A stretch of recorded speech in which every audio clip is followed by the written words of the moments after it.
Student नमस्कार, मैं सतीश सिंह। आज इस वीडियो में आप लोगों को चुंबकीय क्षेत्र टॉपिक से गतिमान आवेश पर बल से धारावाही चालक पर बल की व्याख्या, यानी कि ये जो डेरिवेशन है इसमें आप लोग F = IBL साइन थीटा को पढ़ेंगे कि इस डेरिवेशन को हम कैसे सॉल्व करेंगे। वेरी मोस्ट इम्पॉर्टेंट डेरिवेशन है, बहुत बार एग्ज़ाम में ये भी जो है पूछा गया है, और एग्ज़ाम में अगर नहीं आता तो इस पर न्यूमेरिकल ज़रूर आते हैं।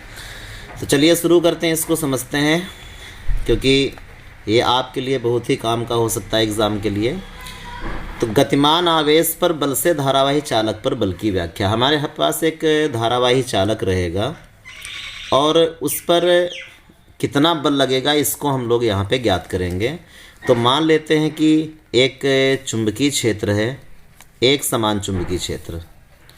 इस प्रकार से हम समांतर बल रेखाएं खींचेंगे तो इसमें क्या होगा कि एक समान चुंबकीय क्षेत्र तैयार हो जाएगा। आप यहाँ पे याद रखेंगे, यही एक समान चुंबकीय क्षेत्र, एक समान चुंबकीय क्षेत्र इसी तरीके से तैयार होता है कि जब बल रेखाएं एक दूसरे से परस्पर समांतर हों, एक दूसरे से बराबर दूरी पर हों और सब एक ही दिशा में हों, तो ऐसे में क्या होगा कि जो चुंबकीय क्षेत्र रहेगा वो एक समान चुंबकीय क्षेत्र तैयार हो जाता है। अब इस एक समान चुंबकीय क्षेत्र से थीटा कोण बनाते हुए, एक समान चुंबकीय क्षेत्र से थीटा कोण बनाते हुए एक कैपिटल L लंबाई का, ये इसकी जो लंबाई है वो कैपिटल L है, कैपिटल L लंबाई का, और इसके तार का जो अनुप्रस्थ परिच्छेद का क्षेत्रफल है इसको मानते हैं कि ये कैपिटल A है। लंबाई इसकी कैपिटल L और तार के अनुप्रस्थ परिच्छेद का क्षेत्रफल कैपिटल A मानते हैं। इस एक समान चुंबकीय क्षेत्र कैपिटल B से, कुछ चुंबकीय क्षेत्र को कैपिटल B से हम लोग लिखते हैं, थीटा कोण बनाते हुए रखा हुआ है। तो इन बातों को हम यहाँ पे पहले लिख लेंगे। और चालक तार कैसा है? धारावाही चालक है, जैसा कि हेडिंग में पहले से क्लियर है कि इसमें धारा बहेगी। तो ये मान लेते हैं कि माना इस चालक तार में जो धारा बहती है वो स्मॉल आई बहती है। धारा इसमें कितनी बहती है? Small I. और एक समान चुंबकीय क्षेत्र से थीटा कोण बनाते हुए रखा है। तो पहले हम यहाँ पे कुछ ऐसी बातें हैं जो एकदम क्लियर कर देते हैं। जो धारावाही चालक है उसकी जो लंबाई है वो कैपिटल L मानते हैं। धारावाही चालक की लंबाई हमने कैपिटल L मान ली, और इसका जो अनुप्रस्थ परिच्छेद का क्षेत्रफल है वो हम क्या मानते हैं? कैपिटल है। इस भाग को हम लोग क्या कहते हैं? अनुप्रस्थ परिच्छेद कहते हैं। जो इसकी मोटाई होती है चालक तार की, इसको अनुप्रस्थ परिच्छेद कहा जाता है। तो इस बात को भी यहाँ पे लिख लेते हैं, अनुप्रस्थ परिच्छेद का क्षेत्रफल हमने कैपिटल L मान लिया है। चुंबकीय क्षेत्र कैपिटल B है और थीटा कोण बनाते हुए रखा है। ये भी मानते हैं कि जो चालक है, चालक में धारा हमने यहाँ पे स्मॉल आई मान ली है कि इस चालक में धारा स्मॉल आई बह रही है। हमें यहाँ पे कुछ बातें और माननी पड़ेंगी, क्योंकि देखिए जो चालक होते हैं, चालक में मुक्त इलेक्ट्रॉन भारी संख्या में होते हैं। ये चालक है तो इसमें ऐसे मुक्त इलेक्ट्रॉन होंगे, ये मुक्त इलेक्ट्रॉन होंगे। तो यहाँ पे मुक्त इलेक्ट्रॉनों की संख्या को भी हम यहाँ पे क्लियर कर लें कि माना चालक के एकांक आयतन में, चालक के एकांक आयतन में मुक्त इलेक्ट्रॉनों की संख्या, मुक्त इलेक्ट्रॉनों की संख्या हमने मान ली कितनी है? Small n। और जब ये मुक्त इलेक्ट्रॉन गति करने लगते हैं तो इनके गति करने से क्या होता है कि चालक में धारा बहने लगती है। अगर ये गति करना शुरू करेंगे तभी तो धारा बहेगी। तो यहाँ पे धारा स्मॉल आई है, इसका मतलब ये जो मुक्त इलेक्ट्रॉन है वो गति कर रहे हैं। और साथ में यहाँ पे जो सबसे ज़रूरी बात है, जो ध्यान देने वाली बात है कि जो हमने मुक्त इलेक्ट्रॉनों की संख्या स्मॉल n मानी है, ये चालक के एकांक आयतन में सिर्फ है। पूरे चालक तार की हमने बात नहीं की है। चालक तार के हम पूरे आयतन में इलेक्ट्रॉनों की संख्या n नहीं मान रहे हैं, हम सिर्फ एकांक आयतन में मुक्त इलेक्ट्रॉनों की संख्या n मान रहे हैं। तो क्या आप ये बता सकते हो कि अगर हमें ज़रूरत पड़ जाएगी कि पूरे चालक तार में, या ऐसा कहें कि संपूर्ण चालक में मुक्त इलेक्ट्रॉनों की संख्या कितनी होगी, तो चालक तार का आयतन तो हमें पता चले और चालक तार के आयतन को हम निकाल सकते हैं, क्योंकि चालक तार की लंबाई हमको मालूम है L है और अनुप्रस्थ परिच्छेद का क्षेत्रफल कैपिटल है, इसलिए क्षेत्रफल लंबाई का गुणा करके हम चालक का आयतन निकाल सकते हैं। और साथ में ये भी मानते हैं कि जो मुक्त इलेक्ट्रॉनों की संख्या स्मॉल n तो है, लेकिन इनका जो अनुगमन वेग है, अनुगमन वेग आप जानते होंगे, इसके पहले जो लेसन है वहाँ पे आप लोगों ने पढ़ा होगा, इसको ड्रिफ्ट वेलोसिटी कहते हैं। अनुगमन वेग यहाँ पे कितना मानते हैं, vd मान लेते हैं। जितने भी चार ये मुक्त इलेक्ट्रॉन हैं, इनका जो अनुगमन वेग है कितना है, vd मानते हैं। तो क्या हम चालक का आयतन निकाल सकते हैं? अगर हम चालक का आयतन निकालें तो चालक का आयतन हम बड़े आसानी से निकाल सकते हैं। क्षेत्रफल में लंबाई का गुणा कर देंगे, हमें चालक का आयतन पता चल जाएगा। और चालक के एकांक आयतन में अगर n इलेक्ट्रॉन हैं तो पूरे चालक में कितने इलेक्ट्रॉन होंगे, ये ठीक उसी तरीके से ऐकिक नियम से लगा सकते हैं कि अगर एक पेन का दाम 10 रुपया है तो फिर 5 पेन का दाम कितना हो जाएगा, 10 में 5 का गुणा कर लेते हैं और आ जाता है कितना, 50 आ जाता है। तो अगर एकांक आयतन में n इलेक्ट्रॉन है तो पूरे चालक में कितने इलेक्ट्रॉन हो जाएंगे, चालक के संपूर्ण आयतन में कितने हो जाएंगे, इसका हम क्या करेंगे, गुणा कर लेंगे। तो यहाँ पे इसको हम निकाल भी लेते हैं कि संपूर्ण चालक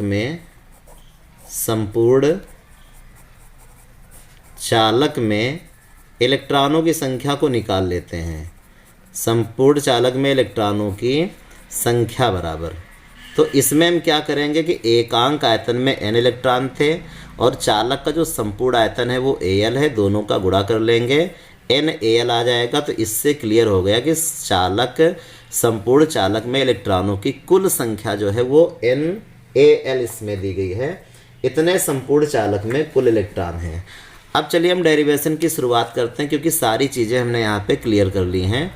तो इस धारावाही चालक को जैसे हम चुंबकीय क्षेत्र में रखेंगे, तो लॉरेंज नाम के वैज्ञानिक ने कहा था कि जो चुंबकीय क्षेत्र होता है, जब उसमें कोई आवेशित कण गति करता है तो ये चुंबकीय क्षेत्र क्या करता है, उस पर एक बल आरोपित कर देता है।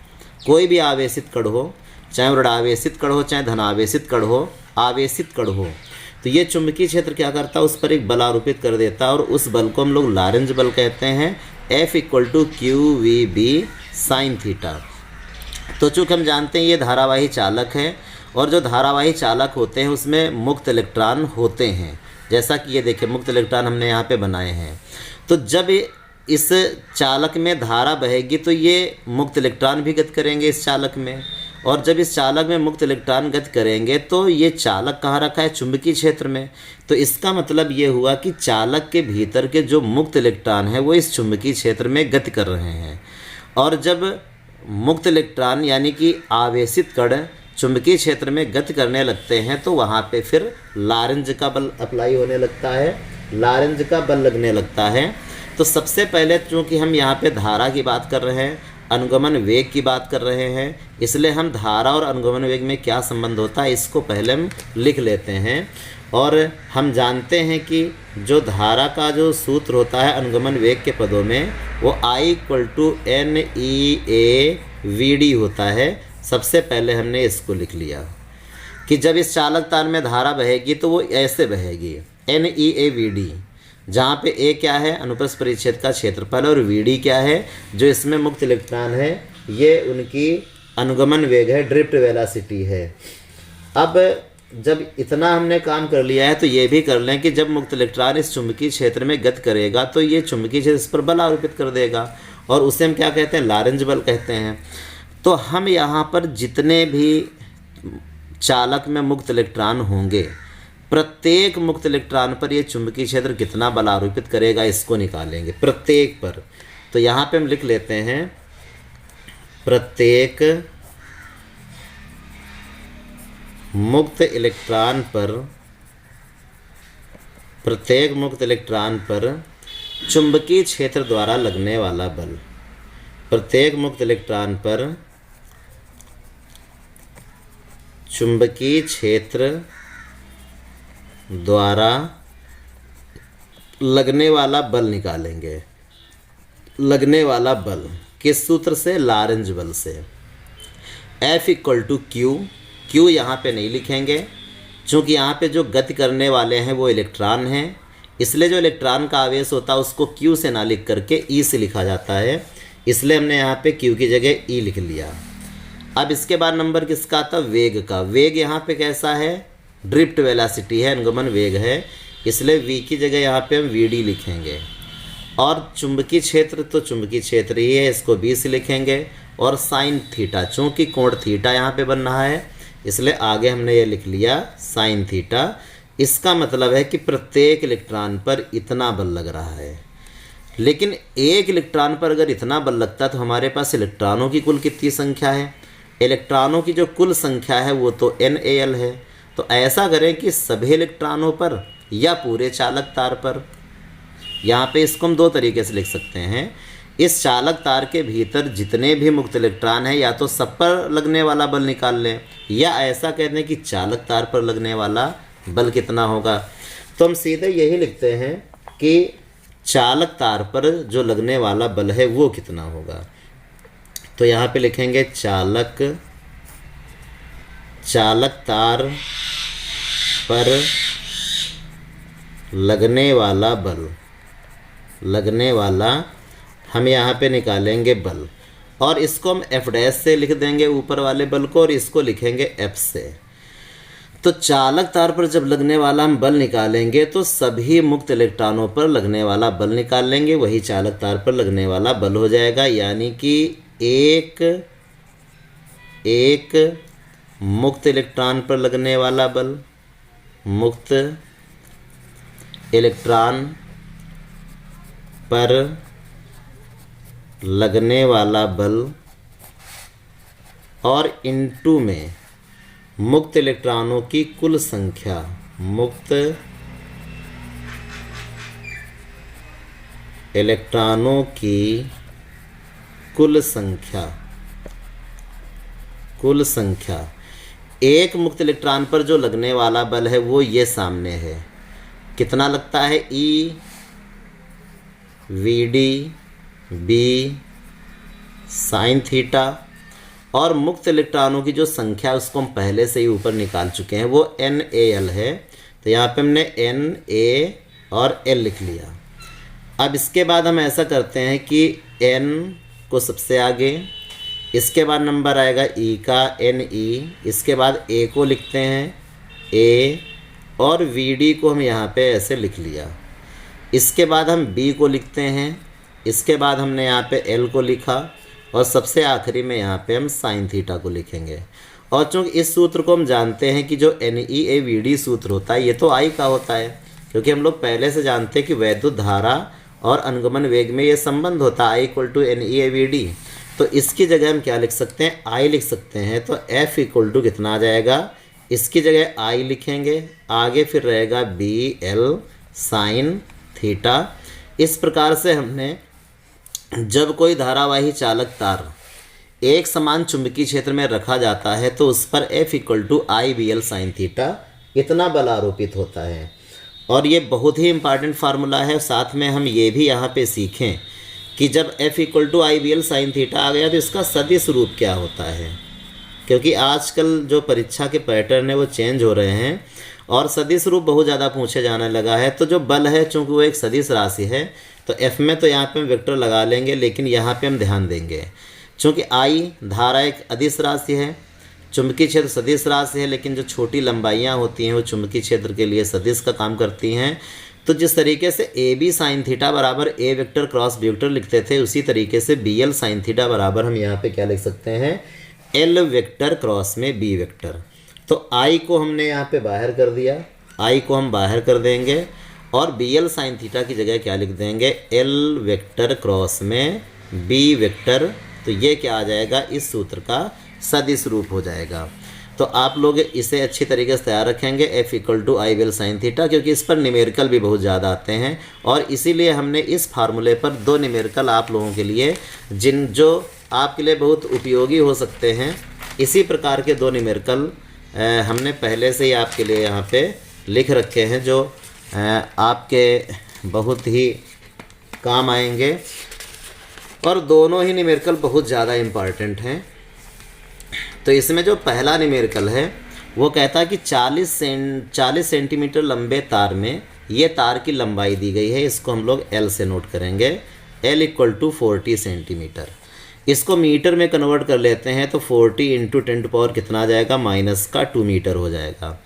2.5 एम्पियर की धारा, तो ये धारा है, इसको हम लोग I से लिखते हैं, 2.5 एम्पियर की हमने यहाँ पे धारा लिख ली है। कह रहा है यदि इस तार को 8.0 इंटू 10⁻³ वेबर प्रति मीटर स्क्वायर की तीव्रता के चुंबकीय क्षेत्र में, तो ये चुंबकीय क्षेत्र की तीव्रता दी गई, इसको हम B से लिखेंगे, वो 8.0 इंटू 10⁻³ वेबर प्रति मीटर स्क्वायर है। तो कह रहा कि लंबवत अगर रख दिया जाए, लंबवत का मतलब है कि जो चालक तार है वो चुंबकीय क्षेत्र से 90 डिग्री का कोण बनाते हुए रखा है, तो लगने वाला बल का परिमाण यानी वही बल हमको यहाँ पे ज्ञात करके दिखाना है।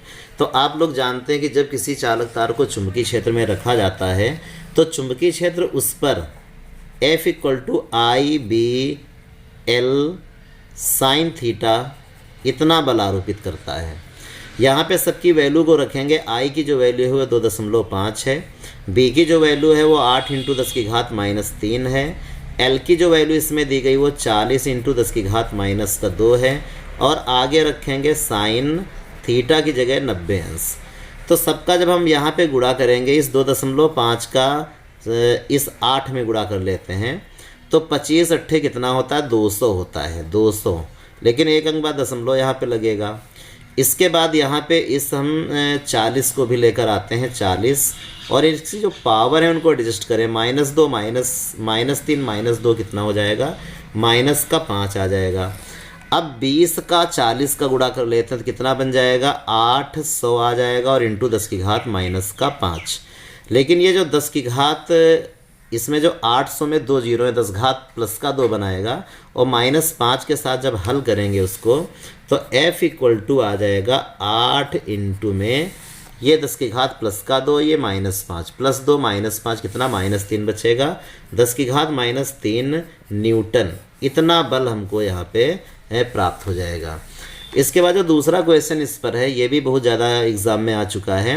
कह रहा कि 50 सेंटीमीटर लंबे तार में, ये जो तार की लंबाई इसको L से लिखेंगे, ये 50 सेंटीमीटर है। एक बार फिर इसको मीटर बना लेते हैं, तो सेंटीमीटर को मीटर बनाने के लिए हम 10⁻² से गुणा कर देते हैं और ये आ गया मीटर। कह रहा 2.0 एम्पियर की धारा, ये इसमें धारा की वैल्यू इसको हम I से लिखेंगे और 2 एम्पियर हमने धारा की वैल्यू को नोट कर लिया। आगे इसमें कहता कि तार पर 5 इंटू 10⁻⁻4 न्यूटन प्रति एम्पियर मीटर के एक समान चुंबकीय क्षेत्र में, ये चुंबकीय क्षेत्र की वैल्यू है, इसको B से नोट करेंगे, यह है 5 इंटू 10⁻⁻4 न्यूटन पर एम्पियर मीटर 60 अंश के कोण पर। इस बार जो चालक तार है वो चुंबकीय क्षेत्र के साथ में 60 अंश का कोण बनाता है, तो थीटा इक्वल टू 60 डिग्री। करा कितना बल लगेगा, F equal to question mark. फिर एक बार हमको यहाँ पे बल की वैल्यू को निकाल के दिखाना है। तो जब किसी चालक तार को, धारावाही चालक तार को चुंबकीय क्षेत्र में रखते हैं तो जो बल लगता है वो F equal to I B L sine theta ही लगता है। हम यहाँ पे सबकी वैल्यू को रख लेते हैं। तो सबसे पहले F इक्वल टू आई की जो वैल्यू है वो आपको दिख रही होगी। I की जो वैल्यू है वो कितनी है, 2 एम्पियर, तो यहाँ पे हमने 2 रखा। इसके बाद नंबर आता है B का, तो जो B का मान है वो 5 इंटू में 10⁻⁻4 है। इसके बाद नंबर किसका आता है, L का, तो L की जो वैल्यू है वो 50 इंटू में 10⁻⁻2 है। और आगे कौन रहता, साइन थीटा, साइन थीटा की जो वैल्यू है वो 60 अंश है।